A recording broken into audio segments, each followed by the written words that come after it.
คือพระโพธิสัตว์ได้ตรัสรู้พระอนุตตรสัมมาสัมโพธิญาณก็ที่ล่วงไปแล้วก็มากมายที่มีพระนามได้ตรัสรู้ไปแล้วได้โปรดสัตว์ไปแล้วเราเป็นหนี้บุญหนี้คุณของพระพุทธเจ้าของพระโพธิสัตว์ที่แต่ละพระองค์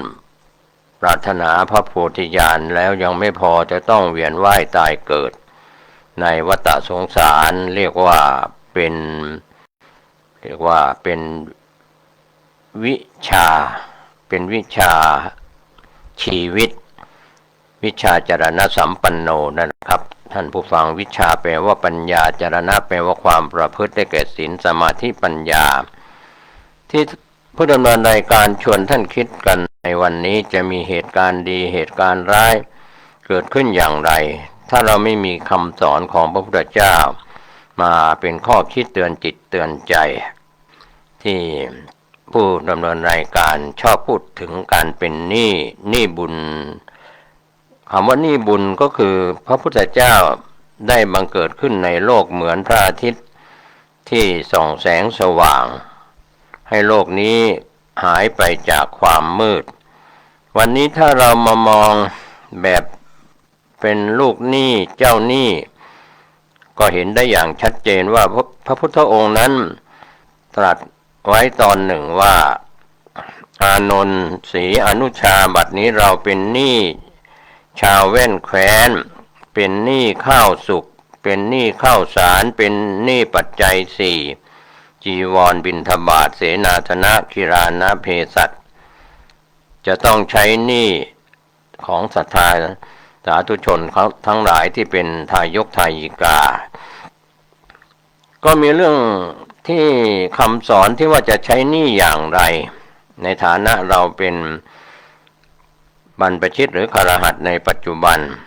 ใช้หนี้โดยการสร้างประโยชน์ให้กับผู้ที่เป็นผู้มีพระคุณทั้งหลายผู้มีพระคุณทั้งหลายไม่ว่าจะเป็นปุญญเขตตังพระสงฆ์ก็เป็นเนื้อนาบุญและพระสงฆ์ก็สามารถเป็นผู้ให้ทานบริจาคทานทั้งวัตถุทานและธรรมทานได้เป็นการใช้หนี้ส่วนอุบาสิกาอุบาสกอุบาสิกาชายหญิงเราก็พระสงฆ์ผู้ทรงศีลทรงธรรมที่ได้รับปัจจัยสี่ก็ถือว่าเป็นหนี้ข้าวสุกข้าวสารหนี้ปัจจัยสี่ของอุบาสกอุบาสิกาที่ทำบุญให้ทานแล้วก็คิดจะตอบแทนเรื่องราวที่จะมีใน 2,500 กว่าปีมาจนถึงปีนี้ปัจจุบันนี้วันนี้เดี๋ยวนี้ก็คือการพัฒนาจิตใจให้ความสำคัญในด้านจิตใจของมนุษย์และเทวดาทั้งหลายจิตใจสำคัญพัฒนาจิตใจให้มีศีลสมาธิปัญญาแล้วก็หลังจากพัฒนาจิตใจแล้วก็ยังไม่พอพัฒนาการศึกษาเรียกว่าวิชาชีพก็คือพัฒนาปัญญาที่จะทำมาหากินที่สุจริตของอุบาสกอุบาสิกาพัฒนาสังคมจะทำให้สังคมมีศีลมีธรรมมีศีลห้ามีธรรมที่ควรประพฤติปฏิบัติพัฒนาเศรษฐกิจการให้เป็นรับเป็นนะครับคนเราจะซื้อจะขายกันเรียกว่าจะเป็นนายทุนหรือเป็นเรียกว่าด้านเศรษฐกิจก็คือการให้การรับแต่มาการให้การรับการซื้อขายทางธุรกิจนั้นก็จะไม่เป็นบุญเป็นคุณเพราะว่าถือว่าเป็นการแลกเปลี่ยนผู้ที่ทำธุรกิจตั้งบริษัทหรือทำธุรกิจกันระหว่างครอบครัวหรือบริษัทหรือธุรกิจในระดับรัฐบาลในระดับระหว่างประเทศนั้นเป็นการแลกเปลี่ยนกันก็ไม่ได้เป็นการพัฒนาเศรษฐกิจที่แท้จริงเพราะว่ามีการแลกเปลี่ยนไม่ค่อยจะเป็นบุญเป็นคุณกันให้ไปแล้วก็ตอบแทนมาจากข้าวของที่มีการซื้อขายกันแลกเปลี่ยนกันในธุรกิจด้านต่างๆดังนั้นการพัฒนาเศรษฐกิจพัฒนาสังคมนั้นจึงจะต้องมีได้มีเสียมีให้ไปแล้วก็ได้รับ มีการให้การรับนะครับเป็นดูเหมือนว่าจะมีสิ่งที่ไม่ได้เป็นบุญเป็นคุณกันเท่าที่ควรนะครับเพราะว่าเป็นธุรกิจมีได้กำไรขาดทุนนี่ก็เป็นตัวที่เราได้เห็นกันอยู่จากยุคอดีตจนถึงปัจจุบันเรียกว่าวิชาชีพคืออาชีพที่เราทำงานกันอยู่ทำงานก็ได้ค่าตอบแทนเป็นเงินเดือนเป็นรายวันหรือเป็นการรับเหมาก็แล้วแต่อันนั้นไม่เป็นบุญเป็นคุณอะไรนักแต่การที่จะเป็นบุญเป็นคุณก็คือการพัฒนาจิตใจคำสอนที่เป็นธรรมะคำสอนที่ธรรมทานนี่บุญนี่คุณพระพุทธเจ้าและเราอริยสงสาวกจากยุคอดีตจนถึงปัจจุบันดังนั้นวันนี้พระคุณเจ้าที่เป็นผู้ทรงศีลทรงธรรมจึงเป็นปุญญเขตตังเป็นเนื้อนาบุญท่านมีศีลคุณสมาธิคุณปัญญาคุณถึงพร้อมด้วยวิชาและจรณะมีทั้งศีลสมาธิและปัญญาจรณะคือความประพฤติเสขียวัตรในช่วงเทศกาลสำคัญเข้าพรรษาภาวนาออกพรรษาทำบุญตักบาตรเทโวโรหณะและวันสำคัญมาฆวิสาขอาสาฬหะก็แล้วแต่ในวันสำคัญทางพระพุทธศาสนาเราจะเห็นได้ว่าพระคุณเจ้าซึ่งเป็นผู้อุทิศชีวิตเรียกว่านึกถึงนี่บุญนี่คุณของอุบาสกอุบาสิกาที่เคยให้ข้าวน้ำอาหารหวานข้าวเรียกว่าเป็นหนี้ข้าวสุกข้าวสารหนี้ปัจจัยสี่ที่เราพิจารณากันเรียกว่าปฏิสังขารอยู่ในปัจจัยสี่จีวรบิณฑบาตเสนาสนะคิรานปัจจัยนี่แหละก็ขอให้เราได้คิดได้พิจารณาว่าเราจะใช้หนี้แม้ในส่วนผู้ดำเนินรายการก็นึกถึงในคำว่าใช้หนี้บุญหนี้คุณของผู้ที่เคยให้ข้าวให้น้ำสมัยที่เราอยู่ในร่มเงากาสาวพัสเป็นสามเณรเป็นพระภิกษุอยู่ในร่มเงากาสาวพัส20 ปีนั้นก็ถือว่าถ้าเราไม่ได้เลี้ยงได้รับการเลี้ยงดูจากการที่เราบิณฑบาตหรือทายกทายิกานิมนต์ไปในที่นิมนต์ที่เป็นอติเรกราโภนี่ข้าวนี่น้ำนี่ที่อยู่อาศัยจีวรบิณฑบาตรวมไปถึงคิรานปัจจัยเภสัชยารักษาโรคเหล่านี้ก็ทดแทนด้วยการมาเสียสละมาใช้หนี้บุญหนี้คุณพระพุทธศาสนานี่บุญหนี้คุณของพระพุทธเจ้านี่บุญนี้คุณของพระอริยสงฆ์เรียกว่าคุณพระศรีรัตนตรัยทุกวันนี้เรากราบเราไหว้คุณพระพุทธเจ้าไหว้คุณพระธรรมเจ้าไหว้คุณพระสังฆเจ้าแล้วก็ไหว้บิดามารดาผู้ให้กำเนิดเราท่านจะมีชีวิตอยู่หรือตายไปแล้วก็กราบไหว้รำลึกนึกถึงเรียกว่าทั้งกราบทั้งไหว้เราในฐานะจะเป็นลูกชายลูกสาวอะไรก็แล้วแต่ของพ่อของแม่ถ้าเราไม่มีพ่อมีแม่ในอดีตเราก็ไม่สามารถจะเกิดได้มีอายุเจริญเติบโตถึงทุกวันนี้แม้ปัจจุบันเราจะเป็นพ่อเป็นแม่คนมีลูกเต็มบ้านหลานเต็มเมืองเราก็นึกถึงเรียกว่าไหว้พ่อไหว้แม่ไหว้ครูบาอาจารย์ที่สถานศึกษาครูบาอาจารย์ที่เราไปเรียนตั้งแต่ชั้นก่อนเกณฑ์อนุบาลประถมมัธยมอุดมศึกษาจนจบการศึกษามีวิชาชีพไปประกอบอาชีพได้แต่ยังไม่ถึงที่สุดเราจะต้องใช้วิชาชีวิตคือใช้ความรู้นั้นเรียกว่าปฏิบัติตัวปฏิบัติตนก่อนดังนั้นวันนี้เราก็คงไม่ต้องไปทอนร้อนใจในเรื่องที่เราจะต้องใช้หนี้เต็มใจใช้หนี้เพื่อทดแทนสิ่งที่เราเคยได้รับมาแล้วเรารับเป็นแล้วเราก็ต้องให้เป็นให้สละเวลาการงานบางอย่างเราอย่าไปหวังที่ผลตอบแทนเสมอก็ปัจจุบันอาจจะกำลังฮิตกันหรือไม่เรื่องของจิตอาสาไปอุทิศแรงกายแรงใจไปช่วยผู้ประสบภัยน้ำท่วมเขาเดือดร้อนนะครับเรียกว่าไปตั้งใจไปช่วยไม่หวังผลตอบแทนบางค ครอบครัวอยู่ใกล้ริมน้ำท่วมออกจากบ้านไม่ได้สองตายายหรือผู้สูงอายุหรือผู้ที่ป่วยติดเตียงหรือเข้าออกไม่ได้โดยเหตุผลใดๆถนนหนทางขาดก็แล้วแต่นี่แหละจิตอาสาเหล่านี้แหละเป็นสิ่งที่เราไม่หวังผลตอบแทนถ้าเราคิดว่าเราไปช่วยเขาแล้วเราจะได้อะไรอย่าไปคิดอย่างนั้นเป็นเงินเป็นทอง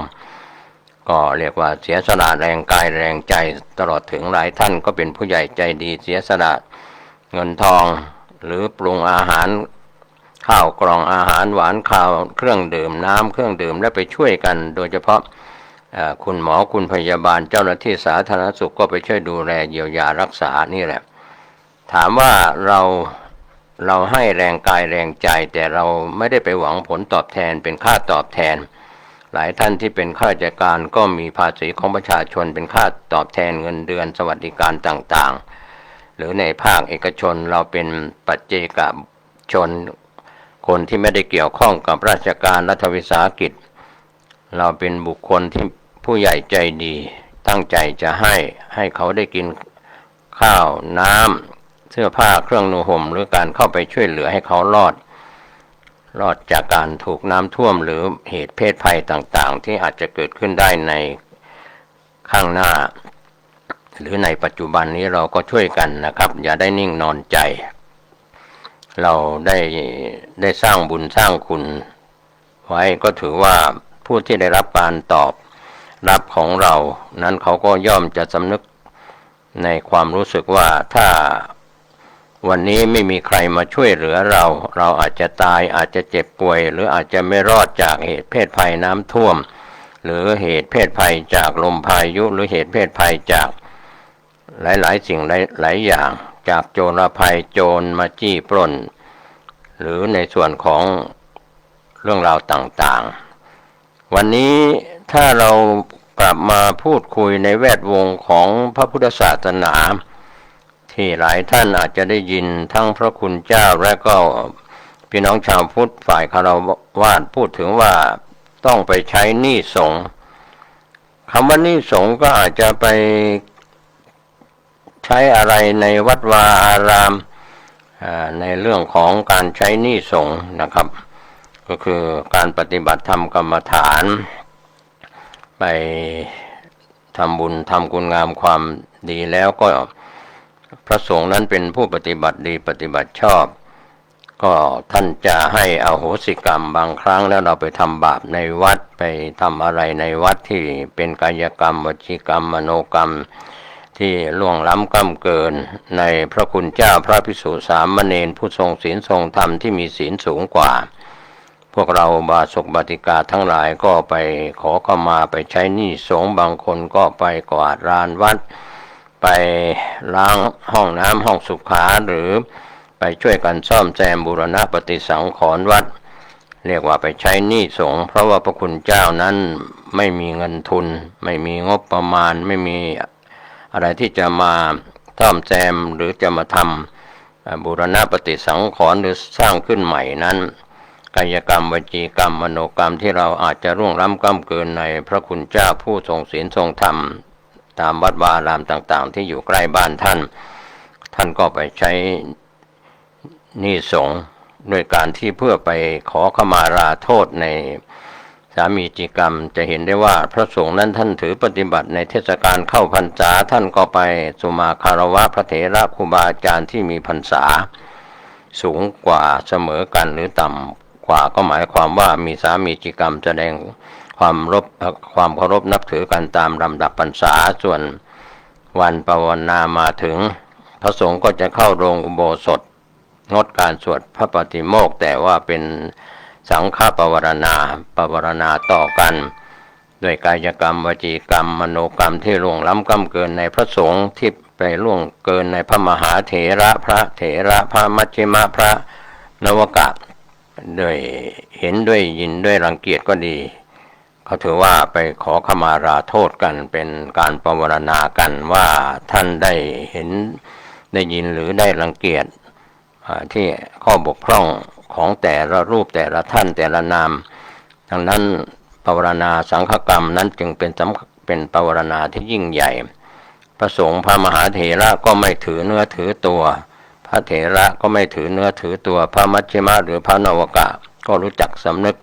แสดงความเคารพคารวะในพระเถระตามลำดับพรรษาดังนั้นปวารณาจึงมีปีละหนึ่งครั้งหลังจากวันที่จะมีการทำบุญตักบาตรที่โวโรหณะเรียกว่าวันมหาปวารณาพระสงฆ์เขาก็จะให้โอกาสว่ากล่าวตักเตือนกันได้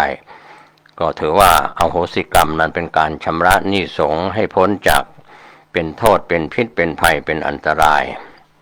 ก็ในเรื่องของพระคุณเจ้าพระภิกษุสามเณรผู้ทรงศีลทรงธรรมในวัดนั้นใช้หนี้สงฆ์อย่างไรก็ใช้หนี้สงฆ์ด้วยการเป็นผู้ศึกษาธรรมปฏิบัติธรรมพัฒนาวัดเป็นพระสังฆาธิการก็เสียสละแรงกายแรงใจทำหน้าที่ของท่านให้ดีที่สุดเป็นเจ้าอาวาสรองเจ้าอาวาสเป็นผู้ช่วยเจ้าอาวาสเป็นพระภิกษุสามเณรที่อยู่ในวัดใดก็ตามก็เรียกว่าศึกษาธรรมปฏิบัติธรรมก็จะทำให้ได้ปลดหนี้สินของอุบาสกอุบาสิกาที่มีอุปการะคุณท่านให้สิ่งที่เป็นอมตะให้ศีลให้ธรรมะสำหรับพระคุณเจ้าส่วนอุบาสกอุบาสิกาให้ข้าวให้น้ำให้ปัจจัยสี่ที่อาจจะไม่จีรังยั่งยืนอาหารในข้ามวันข้ามคืนอาจจะบูดหรือสิ่งก่อสร้างจีวรใช้ไปไม่นานวันนานเดือนนานปีก็อาจจะชำรุดเสียหายแต่การให้ธรรมะของพระคุณเจ้าที่ท่านสั่งสอนเทศนาทั้งจะเป็นวันศีลวันพระหรือวันใดๆที่ท่านมีโอกาสจะได้แนะนำท่านก็ปลดหนี้ของท่านที่นึกถึงอุปการะคุณของญาติโยมคืออุบาสกอุบาสิกาต่างคนต่างทำหน้าที่คือปลดหนี้ซึ่งกันและกันวันนี้เราจะเห็นได้ว่าพระคุณเจ้าก็เชิญชวนศรัทธานักศีลนักบุญทั้งหลายเปิดประตูสวรรค์เปิดประตูนิพพานแล้วก็พยายามสั่งสอนอุบาสกอุบาสิกาปิดประตูอบายไม่ให้เกิดความโลภด้วยการให้ทานไม่ให้เกิดความโกรธด้วยมีเมตตาไม่โกรธไม่ให้เกิดความรุ่มหลงในสิ่งที่มัวเมาก็สอนให้อยู่ในศีลธรรมในศีลห้าข้อห้าประการให้ศีลห้าไม่ฆ่าสัตว์ไม่ลักทรัพย์ไม่เสพกามที่ผิดไม่กล่าวคำเท็จไม่ดื่มเครื่องดื่มแอลกอฮอล์หรือเสพยาเสพติดที่จะเป็นผลพวงให้สังคมแตกแยกสังคมฟอนเฟะสังคมหายนะกันก็เพราะว่า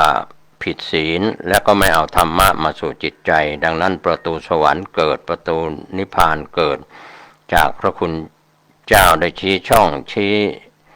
เรียกว่าเปิดประตูให้มีการให้ทานมีการรักษาศีลมีการเจริญภาวนาดังนั้นเทศกาลออกพรรษาไปแล้วท่านก็จะได้ยินเสียงเชิญชวนประชาสัมพันธ์เรื่องของการทำบุญทอดกฐินวัดนั้นวัดนี้ในระยะเวลา1 เดือนหลังจากออกพรรษาแรม1 ค่ำไปก็จะมีการทำบุญทอดกฐินกันเป็นประเพณีของพี่น้องชาวพุทธ1 เดือนเต็มก็อย่าไปเบื่ออย่าไปหน่ายในเรื่องของบุญกุศลที่เขาเชิญชวนมีน้อยทำน้อยมีมากทำมากหรือมีทำตามอัตภาพตามที่เราจะช่วยกันได้หลายท่านอาจจะอัตคัดขัดสนก็10 นิ้วยกมืออนุโมทนาสาธุเพราะบางครั้งเราเลือกเกิดไม่ได้เกิดอยู่ในกองเงินกองทองเป็นลูกของพ่อแม่ที่มีอันจะกินเป็นเศรษฐีมหาเศรษฐีก็โชคดีไปเป็นลูกของพ่อแม่ที่มีฐานะปานกลางไม่ลำบากแต่ก็ไม่ร่ำรวยหรือเป็นลูกของพ่อแม่ที่อัตคัดขัดสนเราเลือกเกิดไม่ได้เมื่อเกิดมาแล้วเราก็สร้างบุญสร้างกุศลกัน10 นิ้วอนุโมทนาประเพณีของคนไทยวัฒนธรรมของไทยเรียกว่ายิ้มสยามเมืองยิ้ม10 นิ้วได้แสดงความเคารพแสดงการนับถือกราบไหว้พระสุปฏิปันโนตามวัดวารามต่างๆเคารพฝ่ายคฤหัสถ์ก็เคารพผู้ใหญ่ที่มีวัยวุฒิมีอายุมากกว่าคุณวุฒิมีศีลมีธรรมแล้วก็ในส่วนของชาติวุฒิที่เรายกย่องเทิดทูนสถาบันพระมหากษัตริย์ในยุคปัจจุบันและยุคในอดีตก็เช่นเดียวกันวันนี้เราได้ใช้หนี้สงฆ์แล้วเราได้ใช้ นี่กับผู้มีบุญมีคุณแล้วเราก็จะได้กำไรก็คือการเจริญภาวนาการปฏิบัติธรรมะก็คือการเจริญกรรมฐานนั่นแหละครับเพราะว่าคนที่ทำการงานก็คือการปฏิบัติธรรมะปฏิบัติกรรมฐานสำรวมระวังอินทรีย์ในการเดินการนั่งการทำการงานอยู่ในบ้านนอกบ้านสำหรับฆราวาสชายหญิงพวกเราส่วนพระคุณเจ้าทำการงานในวัดกวาดวาดลานพระเจดีย์ทำวัดเช้าวัดเย็นกิจกรรมของพระคุณเจ้ามีบิณฑบาตในกิจวัตร10 อย่าง10 ประการเหล่านั้นก็เรียกว่าเมื่อได้กำไรท่านก็จะอยู่ในพระคุณเจ้าจะอยู่ในเพศสมณะหรือลาสิกขาออกไปแล้วก็ดีท่านก็จะมีราโภมีราบมียศมีตำแหน่งหน้าที่การงานครับวันนี้เราจะเป็นหนี้สินหรือจะได้กำไรอย่างไรก็เรียกว่าในการสำรวมที่เรียกว่าในศีลทั้ง4ที่เราได้เคยศึกษาและปฏิบัติกันมาปฏิโมกขสังวรศีลสำหรับพระคุณเจ้าที่ฟังพระปฏิโมกข์ศีล227ของพระภิกษุส่วน311นั้นของนางภิกษุณีในสมัยอดีตส่วนปาริสุทธิศีลข้อที่2แล้วก็คือสำรวมตาหูจมูกลิ้นกายและใจก่อนนี้ก็เรียกว่าอินทรียสังวรสำรวมระวังตาหูจมูกลิ้นกายและใจของเราอาชีวปาริสุทธิศีลนั้นก็มีส่วนที่การเลี้ยงชีพโดยสุจริตหรือไม่โดยชอบธรรมไม่ใช่ค้ายาเสพติดเป็นอาชีพที่ไม่สุจริตผิดต่อกฎหมายและศีลธรรมของบ้านเมืองเป็นอาชีวะที่บริสุทธิ์หรือไม่บริสุทธิ์ส่วนปัจจัยะหรือว่าปัจจัยสันนิสิตศีลนั้นก็คือเราเรียกว่ากินใช้ของกินของใช้ไม่ว่าจะเป็นที่อยู่อาศัยทุกอย่างต้องนึกถึงเรียกว่ามีคุณกับเราที่อยู่อาศัยเสื้อผ้าอาภรณ์อาหารการบริโภคอย่าได้กินทิ้งกินขว้างรวมไปถึงคิรานปัจจัยเภสัชยามที่เราเจ็บป่วยยามที่เราไม่สำรวมไม่ระวังแล้วจะทำอย่างไรทำให้เกิดปัญหาการไม่สำรวมไม่ระวังเราก็จะใช้ศัพท์แบบคนที่ไม่อาบน้ำไม่ชำระร่างกายหรือไม่ชำระเสื้อผ้าอาภรณ์ที่สกปรกก็เป็นคนสกปรกร่างกายสกปรกทางคำพูดพูดจาไม่ระวังคำพูดสกปรกทางจิตใจคิดอะไรก็ไปทางลบมากกว่าทางบวกบ้านสกปรกรกรุงรังไม่สะอาดที่อยู่อาศัยไม่สะอาดอย่างนี้เป็นต้นก็เหมือนจะพูดไม่หยาบก็เหมือนจะหยาบว่าเป็นครอบครัวจัดนรกมาเกิดบ้านใดเมืองใดสถานที่ใดที่ไม่สะอาดไม่ทำการปัดกวาดไม่สะอาดไม่เรียบร้อยก็เรียกว่านอนเป็นผู้ว่านอนสอนยากนะครับเถียงพ่อเถียงแม่ไม่ตกฟากนั่นนะครับแม้ว่าในปัจจุบันลูกอาจจะมีความรู้จาก Google จากมือถือแต่อย่าลืมว่าวันเดือนปีที่เราเติบโตมาถ้าไม่มีคุณพ่อคุณแม่ฟูมฟักเลี้ยงดูเราจะมีวันนี้ได้อย่างไรวันนี้เราจะต้องทำความสะอาดกายสะอาดใจทำความสะอาดอาคารบ้านเรือนที่อยู่อาศัยเสื้อผ้าอาภรณ์ของเราของกินของใช้ให้สะอาดสำรวมระวังก็เป็นเรื่องที่ในฐานะจะเป็นบรรพชิตหรือฆราวาสก็ตามเชื่อว่าหัวใจนักปราชญ์สุจิปุริก็สุฟังคนอื่นเขาบ้างจินตนานำสิ่งดีๆมาคิดมาปรับปรุงไม่เข้าใจสงสัยก็สอบถามหรือเข้าใจแล้วก็บันทึกลิขิตการเขียนไว้นี่แหละท่านก็เป็นปราชญ์ชาวบ้านเกิดมาในตระกูลใดๆถ้าเรามีหัวใจนักปราชญ์สุจิปุริเราก็จะเป็นคนที่โตด้วยหัวใจโตด้วยภูมิปัญญาเรียกว่าวิชาชีพโตแล้วก็มีอาชีพมีการงานเลี้ยงตัวได้แล้วก็วิชาชีวิตคือเอาชีวิตเรียกว่ารู้รักษาตัวรอดเอาตัวรอดได้ชีวิตบางคนบางท่านพ่อแม่เราไม่ได้จบการศึกษาอะไรมากมายแต่สามารถ เลี้ยงลูกเลี้ยงหลานในสมัยอดีตจนถึงปัจจุบันเพราะวิชาชีวิตใช้ชีวิตในทางสายกลางมัธยัสถ์ไม่จ่ายมากไปไม่จ่ายน้อยไปเรียกว่ามัธยัสถ์กินใช้แต่พอดีส่วนเรื่องของภูมิปัญญานั้นก็แล้วแต่บุญวาสนาบารมีของแต่ละคนละท่านวันนี้ผู้ดำเนินรายการผมเกษตรเพชรสำริดชวนท่านผู้ชมท่านผู้ฟังพยายามใช้หนี้กับผู้มีพระคุณทั้งหลายไม่ว่าจะเป็นองค์สมเด็จพระสัมมาสัมพุทธเจ้าเราพระอริยสงฆ์เราพระสงฆ์สาวกพ่อแม่ครูบาอาจารย์เราใช้หนี้และผู้มีพระคุณที่ทำคุณแก่เราก่อนก็จะสุขกายสุขใจเรื่องหนี้หมดหนี้ทุกรูปทุกนามวันนี้และวันหน้าสวัสดีครับสวัสดีครับท่านผู้ฟังที่เคารพธรรมสาระวันนี้ผมกาเศรษฐ์เพชรสำริดก็เชิญชวนท่านผู้มีสติปัญญาบารมีดีอยู่แล้วเรียกว่าเราร่วมกันคิดร่วมกันทำในเรื่องของโลกนี้มีการเปลี่ยนแปลงก็ช่วยกันคิดช่วยกันทำเรื่องของคำสอนเรื่องของเหตุเรื่องของผลเรื่องของการเกิดแก่เจ็บตายสภาวะทั้งรูปทั้งนามเกิดขึ้นตั้งอยู่ดับไปเกิดแก่เจ็บตาย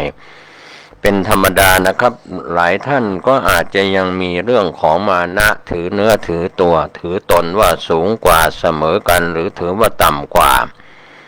ส่วนใหญ่ก็เรื่องของการแบ่งชั้นวรรณะกันคนจนคนรวยคนมีการศึกษาไม่มีการศึกษาประเทศพัฒนาแล้วประเทศด้อยพัฒนาประเทศกำลังพัฒนาก็มีแบ่งชั้นวรรณะแบ่งอะไรต่ออะไรกันแต่ทุกระดับจะแบ่งกันอย่างไรจะเป็นหญิงเป็นชายเป็นคนไทยหรือชาวต่างชาติจะเป็นใครก็ตามก็ล้วนมุ่งหน้าไปสู่ความตายอันนี้ของจริงแท้แน่นอนใหญ่โตขนาดไหนเป็นประธานาธิบดีนายกรัฐมนตรีเป็นผู้นำเป็นอะไรต่อมิอะไรก็ล้วนมุ่งหน้าไปสู่ความตายหลายท่านบอกว่าอย่าพูดถึงเรื่องความตายก็ความจริงมันเป็นเช่นนั้นแล้วเราจะไม่พูดถึงอย่างไรเราจะได้ตั้งอยู่ในความไม่ประมาทก็ดังตัวอย่างที่ผู้ดำเนินรายการนำเรื่องของปราชญ์ชาวจีนท่านเหลียวฝานมาพูดคุยท่านเป็นอุบาสกหรือเป็นชายชาวจีนที่ได้รับการอบรมสั่งสอนมาจากพระคุณเจ้าซึ่งเป็นฝ่ายเถรวาทหรือมหายานก็ตามในยุคหลายร้อยปีที่ผ่านมานับพันปีก็ได้อย่างไรก็ตามจะอยู่ในยุคไหนๆก็เป็นเรื่องของอดีตเมื่อวันวานที่ผ่านไปแล้วการเวลาที่ผ่านไปก็ผ่านไปจะเป็นเรื่องดีก็ผ่านไปเรื่องร้ายก็ผ่านไปเรื่องสุขก็ผ่านไปเรื่องทุกข์ก็ผ่านไปทุกสิ่งทุกอย่างคว้าเรียกกลับคืนมาไม่ได้แต่ปัจจุบันกำลังเกิดขึ้นกำลังทำกำลังคิดกำลังพูดกำลังอะไรต่ออะไรเหล่านี้อยู่ฉะนั้นวันนี้เราจะถือตัวถือตนไปทำไมเรื่องของการมานะตัวนี้แปลตามศัพท์พุทธว่าถือตนถือตัวถือตนที่สูงกว่าเสมอกันหรือต่ำกว่าไม่ใช่คำว่ามานะบากบั่นอันนั้นก็เป็นมานะชาวบ้านเขาพูดกันมานะตัวนี้เป็นภาษาบาลีถือกันไปก็เท่านั้นแหละก็ล้วนแล้วจะมุ่งหน้าไปสู่ความตายที่พูดถึงก็ความจริงก็คือความจริงนะครับเราไม่ได้มาทำให้ท่านต้องตกอกตกใจหรือว่าก็ตัวท่านเองถืออยู่แล้วก็ถือว่าเป็นพระราชามหากษัตริย์ถือว่าเป็นนายกรัฐมนตรีถือว่าเป็นอะไรก็แล้วแต่ก็เป็นเรื่องของการสมมุติเมื่อสมมุติกันมาแล้วถึงเวลาก็เป็นเรื่องที่เกี่ยวข้องกับความไม่จริงสมมุติกันขึ้นไม่เที่ยงแท้แน่นอนไม่สามารถจะอยู่ทนอยู่ หรือไม่ต้องดับสูญไม่ต้องถูกทำลายแต่ว่าความเป็นพระไตรลักษณ์ของทุกสิ่งทุกอย่างทั้งรูปธรรมนามธรรมในสังคตธรรมก็ถูกต้องตามความจริงที่ทั้งรูปทั้งนามทั้งกายทั้งใจล้วนแล้วแต่เกิดขึ้นตั้งอยู่ดับไปหรือเกิดแก่เจ็บตายเป็นธรรมดาส่วนอสังขตธรรมนั้นก็ไม่เกิดไม่แก่ไม่เจ็บไม่ตายเราก็รับรู้รับทราบกันในภาควิชาการในส่วนวันนี้จะนำเล่าสืบต่อจากคำสอนของท่านเหลียวฝานที่สอนลูกต่อนะครับว่ามีอะไรดีๆเราก็ไปเฟ้นเอาสิ่งที่ดีๆที่ผู้ดำเนินรายการชวนท่านคิดชวนกันพิจารณาทั้งหญิงทั้งชายทั้งเด็กทั้งผู้ใหญ่ทั้งบรรพชิตและคฤหัสถ์กันนะครับวันนี้เรามาเข้าในคำสอนข้อที่สองของท่านเหลียวฝานที่สอนวิธีแก้ไขความผิดพลาดก็ในยุคชุนชิวก็ถือว่าเป็นยุคก่อนพุทธศักราช227 ปีหรือ228 ปีนะครับก็อยู่ระหว่างปีพ.ศ. 227ถึงพ.ศ. 67ในยุคชุนชิวนั้นก็เป็นระยะเวลาที่อำนาจของราชวงศ์จิวก็ก่อนศตวรรษที่11ก็คือก่อนพุทธศักราช228ก็เสื่อมถอยหัวเมืองใหญ่น้อยต่างแข็งข้อตั้งตนเป็นใหญ่จิตใจของคนจีนในยุคนั้นก็เสื่อมทรามเรียกว่าโหดเหี้ยมอำมหิตมากลูกฆ่าพ่อขุนนางฆ่าฮ่องเต้นักปราชญ์ขงเจ้อเกิดในยุคนั้นท่านก็เห็นว่าเหตุการณ์จะรุนแรงยิ่งขึ้นไม่เป็นผลดีต่อประเทศชาติจึงนำหนังสือเล่มหนึ่งชื่อว่าชุนชิวซึ่งเป็นของแคว้นลู่มาแก้ไขปรับปรุงเสียใหม่ส่วนที่ดีก็คงไว้ส่วนที่ขาดก็เพิ่มเติมบันทึกข้อความชั่วร้ายในยุคนั้นไว้ในหนังสือชุนชิวนี้อย่างละเอียดละออทำให้น่าสนใจว่าเป็นการเตือนใจคนไม่ให้นำมาเป็นเยี่ยงอย่างขุนนางในสมัยนั้นช่างดูคนโดยสังเกตจากกิริยาคำพูดก็สามารถคาดคะเนอนาคตของคนคนนั้นได้สังคมขุนนางในสมัยจีนนั้นในยุคนั้นมักนำบุคลิกของใครต่อใครมาเป็นหัวข้อในการสนทนาพ่อก็กล่าวสอนลูกคือเหลียวฝานสอนลูกว่าพ่ออยากให้ลูกค้นหาส่วนที่ดีเสียส่วนดีส่วนเสียก่อนจะได้ศึกษาส่วนดีส่วนเสียแม้จะเป็นของโบราณห่างจากยุคเราในสมัยนั้นก็นับเป็นยุค 2,000 ปีก็ตามแต่ลูกก็จะได้ประโยชน์จากหนังสือนี้อย่างเหลือล้นมากมายทีเดียว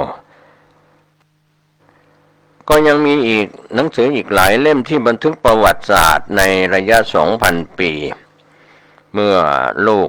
ได้นำไปศึกษาแล้วจะเข้าใจชีวิตดีขึ้นรู้จักนำส่วนที่ดีของอดีตมาเสริมสร้างชีวิตในอนาคตของลูกเองให้เพียบพร้อมด้วยความเป็นคนดีมีศีลมีธรรมหลุดพ้นจากความเป็นปุถุชนให้ได้ในที่สุด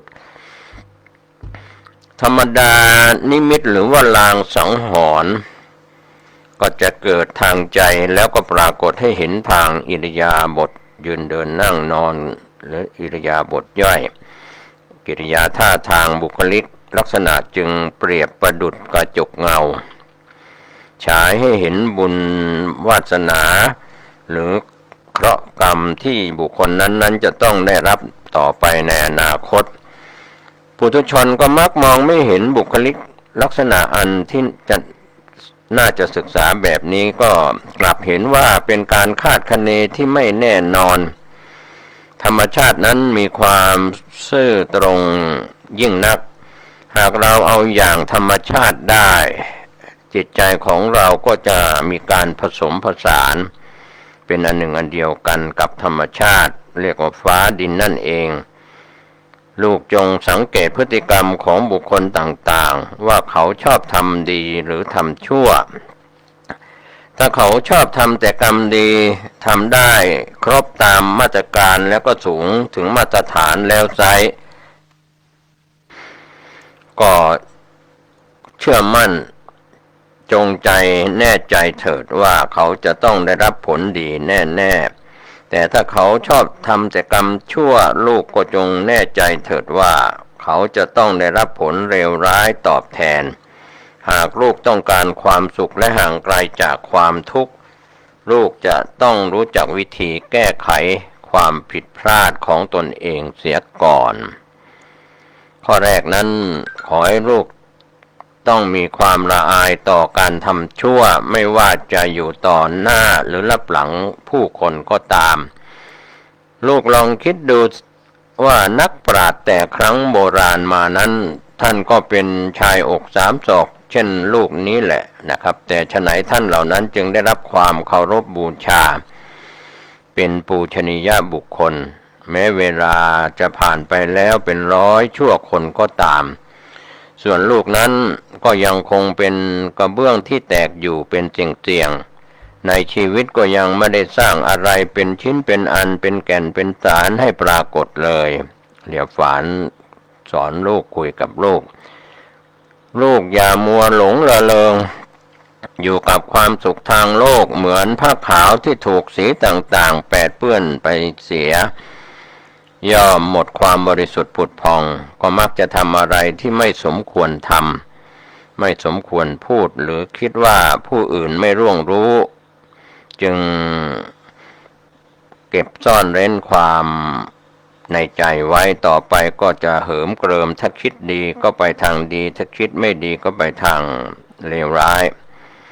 ทำถูกได้ทำผิดมากได้ไม่มีความละอายต่อบาปนี่ก็คิดผิดลงท้ายก็จะเหมือนกับสัตว์เดรัจฉานที่ไม่สามารถรู้ว่าตนเองกำลังทำอะไรอยู่ในโลกใบนี้จะมีสิ่งอะไรน่าละอายไปกว่าที่ตนเองไม่รู้ดีไม่รู้ชั่วท่านนักปราชญ์เมื่อจึงได้กล่าวสอนไว้ว่าความละอายและก็ความเกรงกลัวต่อบาปนั้นเป็นความยิ่งใหญ่ของมนุษย์บนโลกใบนี้ผู้ใดมีไว้ย่อมได้ชื่อว่าเป็นปราชญ์ผู้ใดไม่ได้มีไว้ก็ย่อมเหมือนสัตว์เดรัจฉานขอให้ลูกเริ่มต้นแก้ไขความผิดพลาดของตนเองด้วยกุศลธรรมความดีเป็นข้อแรกก่อนคือละชั่วทำดีเสียก่อนส่วนข้อที่สองนั้นก็ลูกจะต้องมีความเกรงกลัวต่อการทำชั่วเทพยดาอารักษ์ที่อยู่เบื้องบนผีสางวิญญาณล้วนมีร่างโปร่งแสงมีอยู่เกลื่อนกลาดทุกหนทุกแห่งในตาของมนุษย์ธรรมดาย่อมมองไม่เห็นไม่ว่าลูกจะทำผิดอะไรที่คนไม่รู้แต่ผีสางเทวดารู้ทั้งหมดถ้าลูกทำความผิดร้ายแรงลูกก็จะต้องได้รับเคราะห์กรรมไม่เบาทีเดียวถ้าลูกทำผิดเพียงนิดหน่อยก็จะทำให้ลูกได้รับความสุขที่กำลังให้ผลอยู่ในปัจจุบันน้อยลงทันทีลูกจะไม่กลัวความชั่วหรือไม่เพียงเท่านั้นแม้เราจะอยู่ในบ้านของเราเองในที่เราโหฐานหนีไม่พ้นสายตาผีสางเทวดาไปได้แม้ลูกจะปกปิดความผิดไว้ดีอย่างไรเพียงไรแต่ก็ปกปิดผีสางเทวดาหาได้ไม่เพราะว่าในตัวลูกนั้นมีไส้กี่ขดท่านเหล่านั้นก็มองเห็นทะลุปรุโปร่งหมดแล้วผีสางเทวดาหากวันใดบังเอิญมีคนแอบรู้เห็นเข้าลูกก็จะกลายเป็นคนไร้ค่าไปทีเดียวอย่างนี้แล้วลูกจะยังไม่กลัวบาปอีกหรือไม่เพียงเท่านั้นหากลูกยังมีลมหายใจอยู่แม้จะทำความผิดล้นฟ้าก็ยังมีโอกาสแก้ตัวได้ถ้าลูกสำนึกในความผิดนั้นได้ทันต่อเวลา เวลาที่ผ่านมานั้นในการก่อนมีเรื่องเล่าว่ามีชายคนหนึ่งตลอดชีวิตของเขาชอบทำแต่ความชั่วกรรมชั่วพอใกล้จะตายได้สำนึกผิดเพียงขณะจิตเดียวแล้วก็จิตสุดท้ายที่ก่อนจะตายก็รู้จักผิดชอบชั่วดีก็ยังสามารถทำให้จิตที่เกิดจากจิตสุดท้ายก่อนจะแตกดับจุติจิตนั่นแหละได้ปฏิสนธิในสุคติภพทันท่วงทีก็เรียกว่าช่วงเสี้ยววินาทีที่สำนึกบาปได้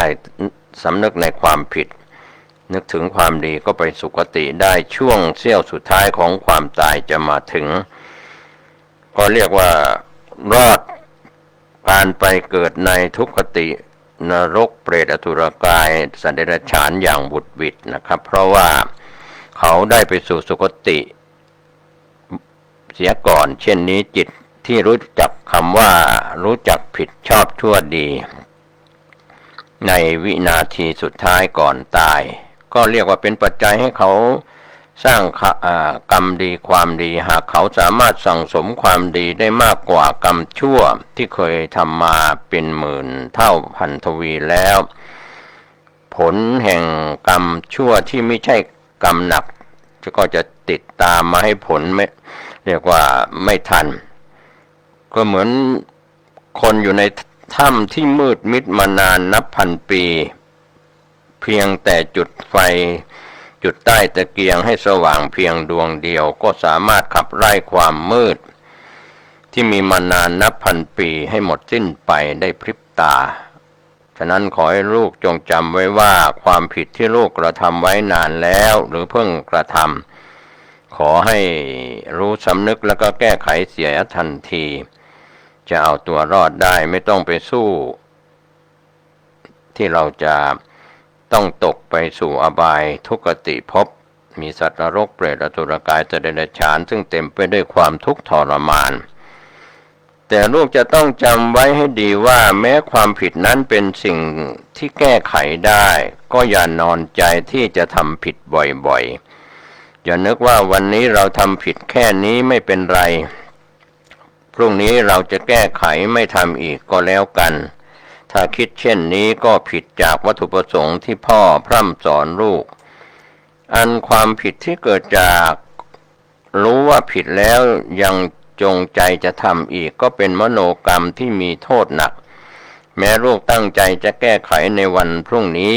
ก็อาจจะสายไปเสียแล้วเพราะว่าโลกแห่งความวุ่นวายนี้ใครจะรับประกันว่าเราจะมีชีวิตอยู่จนถึงวันพรุ่งนี้มนุษย์มีชีวิตอยู่ได้ด้วยลมหายใจถ้าลูกขาดลมหายใจเพียงครั้งเดียว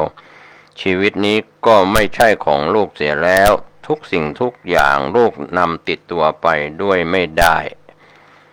เพราะว่าทุกสิ่งทุกอย่างที่เป็นรูปธรรมรูปคลำได้ไม่มีใครเป็นเจ้าของรูปธรรมได้ชั่วนิรันดร์ตลอดกาลสิ่งที่ติดตามลูกไปได้นั้นก็เพียงกรรมดีและกรรมชั่วเท่านั้นที่ทำไว้นามธรรมทางใจของมนุษย์นั้นมองไม่เห็นจะสัมผัสได้ด้วยใจเท่านั้นหากบุญยังมีเหลือพอได้กลับมาเกิดเป็นมนุษย์อีกก็จะได้เป็นคนที่มีชื่อเสียงเรียกว่าชื่อเสียงเป็นคนชื่อเสียงไม่ดีเป็นร้อยปีพันปีแม้จะมีลูกหลานที่ดีก็ไม่สามารถไปช่วยลูกได้หากกรรมหนักๆไม่สามารถมาเกิดเป็นมนุษย์ได้อีกก็จะต้องตกนรกหมกไหม้ต่อไปอีกทนทุกข์ทรมานไปชั่วกับชั่วกันพระพุทธเจ้าทรงโปรดไม่ได้เพราะผู้ใดทำกรรมไว้ผู้นั้นเองเป็นผู้ได้รับผลแห่งกรรมนั้นลูกยังจะไม่กลัวหรือเรื่องนี้เดี๋ยวฝานสอนลูกนะครับส่วนข้อที่3นั้นเดี๋ยวฝานสอนลูกว่าลูกจะต้องมีความกล้าที่จะแก้ไขตัวเองมีกำลังใจที่จะแก้ไขอย่างจริงจังไม่ท้อถอยมีความพยายามอย่างสม่ำเสมอไม่ใช่ทำบ้างหยุดบ้างความผิดเล็กๆน้อยๆก็เปรียบประดุจหนามตำอยู่ในเนื้อถ้ารีบบ่งเอาหนามออกไปเสียก็จะหายเจ็บทันที หากเป็นความผิดใหญ่หลวงก็เปรียบประดุจถูกงูพิษที่ร้ายแรงขบกัดเอาที่นิ้วถ้าลูกไม่กล้าตัดนิ้วทิ้งพิษก็จะลุกลามไปถึงหัวใจและก็ตายได้ง่ายๆลูกจึงต้องมีจิตใจที่เด็ดเดี่ยวกล้าเผชิญความจริงรู้ตัวว่าผิดตรงไหนต้องแก้ตรงนั้นทันทีอย่ารีรอรังเลจะเสียการในภายหลัง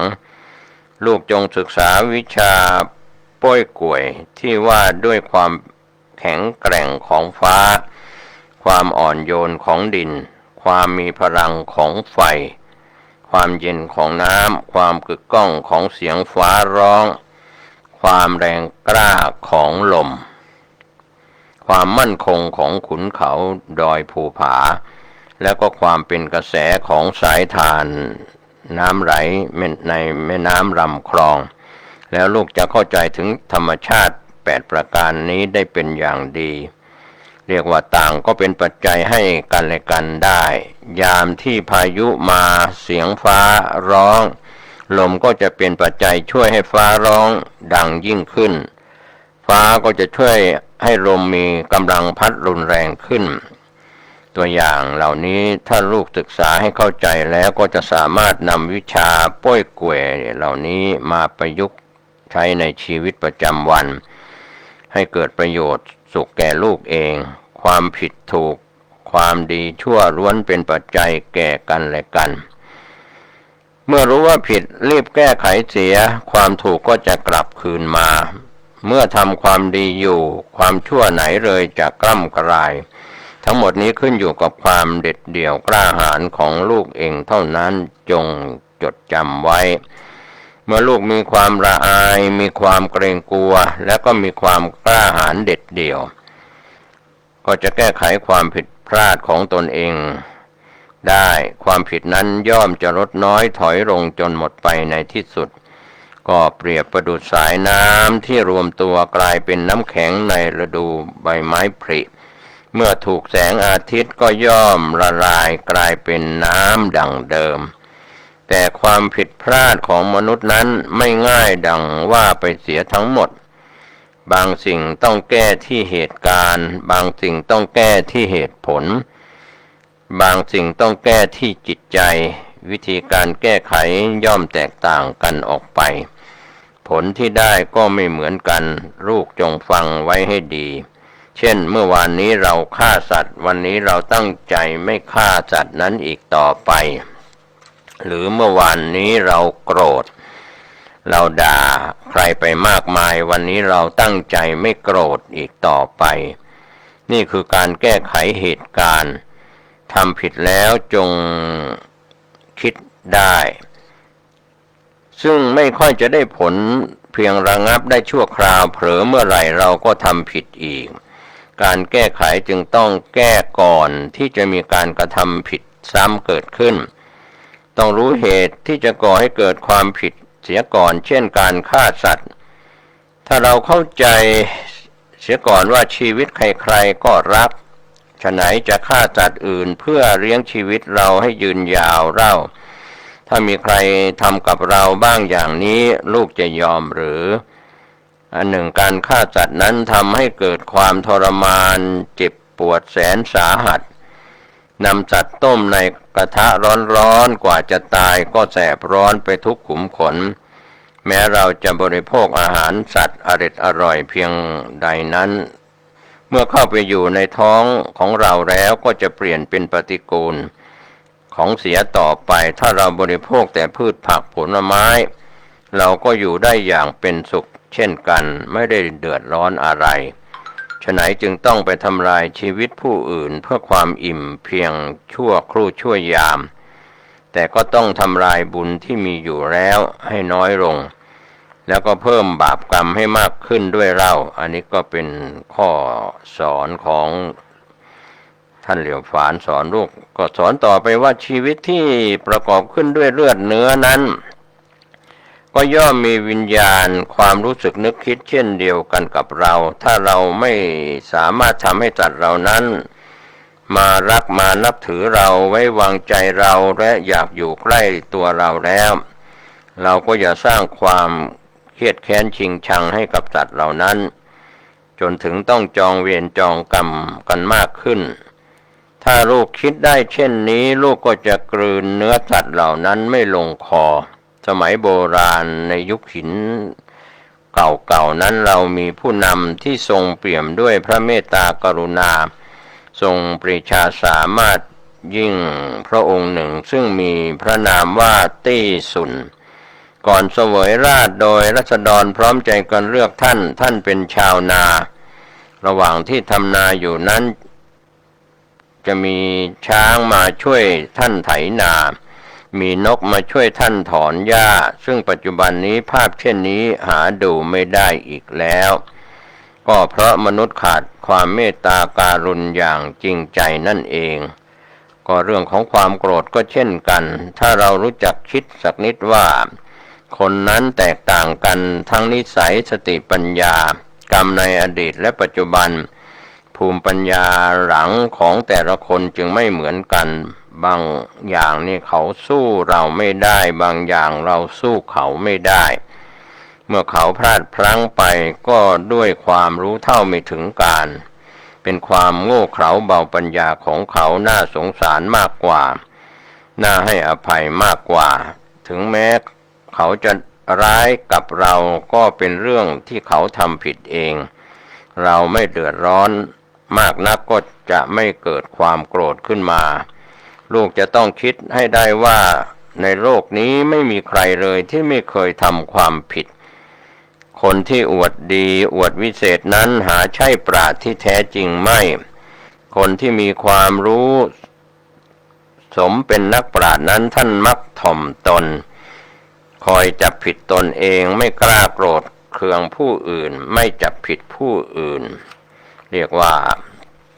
คอยสำรวจตนเองอยู่เสมอว่าล่วงเกินใครบ้างหรือเปล่ายามที่มีคนล่วงเกินตัวเอง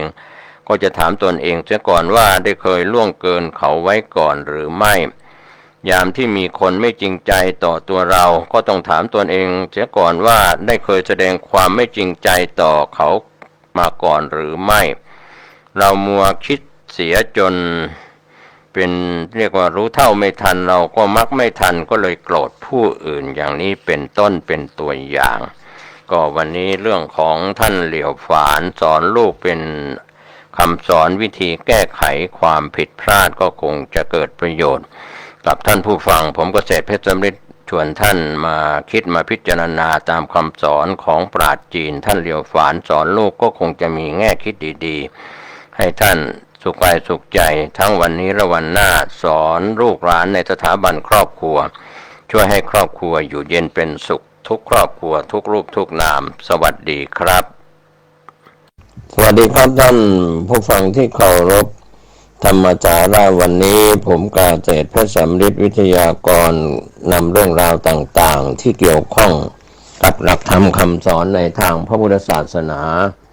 มาฝากให้ท่านรับรู้รับทราบกันเป็นประจำผมเกษตรเพชรสำริดก็เป็นส่วนหนึ่งที่จะเชิญชวนท่านผู้ฟังที่ติดตามรับฟังกันมาอย่างต่อเนื่องในช่วงที่ผ่านๆมาผลที่ตอบรับกลับเข้ามาผู้ดำเนินรายการก็ไม่ค่อยจะได้เปิดสายหรือบอกหมายเลขโทรศัพท์เพื่อจะให้ติดต่อกลับมาส่วนใหญ่ก็จะเป็นไปทางเดียวก็ขอบคุณทั้งพระเถระครูบาอาจารย์นมัสการพระเถระครูบาอาจารย์รวมไปถึงพี่น้องอุบาสกบัติกาหรือท่านผู้ฟังที่รับฟังอยู่ในภาคปกติแล้วก็ในทางออนไลน์ก็ตามที่ชวนท่านคิดท่านพิจารณาก็เป็นเรื่องราวที่เกี่ยวข้องนะครับหลายท่านนำไปประพฤติปฏิบัติได้ก็เป็นเรื่องราวที่ดี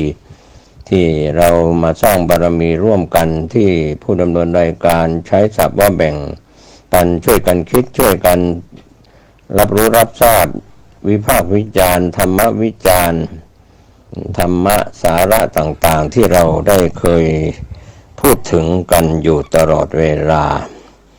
ในข่าวครั้งที่ผ่านมาก็มีเรื่องราวที่ชวนท่านคิดถึงหลายท่านอาจจะนึกถึง ประวัติในส่วนของพระเจ้าอาชาติศัตรูซึ่งเป็นผู้ทำสังคายนาพระไตรปิฎก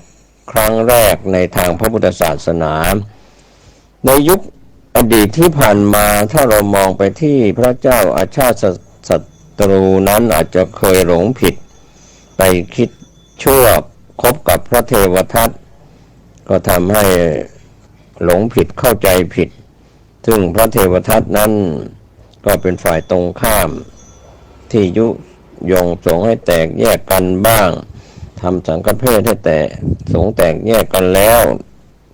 กิ้งก้อนหินเพื่อจะทำร้ายชีวิตพระพุทธเจ้าจนห่อพระโลหิตก็ถือว่าเป็นอนันตริยกรรม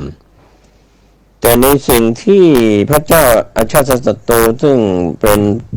พระราชโอรสของพระเจ้าพิมพิสารนั้นก็ได้รับการเตือนจากพระสงฆ์สาวกให้กลับจิตกลับใจจะเคยหลงผิดเชื่อในพระเทวทัตก็มาเป็นผู้เป็นสัมมาทิฏฐิแต่ว่าบาปกรรมที่ทำปิตุฆาตต่อพระเจ้าพิมพิสารฆ่าพ่อตนเองก็จะต้องไปตก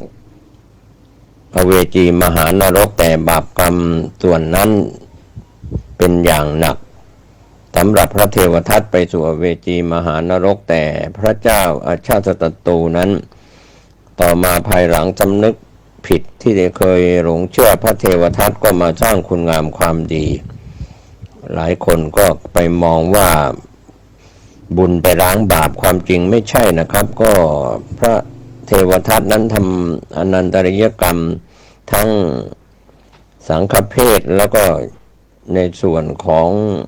ทำร้ายพระพุทธเจ้าจนห่อพระโลหิตก็บาปหนักก็ไปสู่อเวจีมหานรกแม้พระเทวทัตนั้นก่อนจะถูกธรณีแผ่นดินสูบก็ได้ถวายคางเป็นพุทธบูชาต่อพระพุทธเจ้าในวัดเชตวัน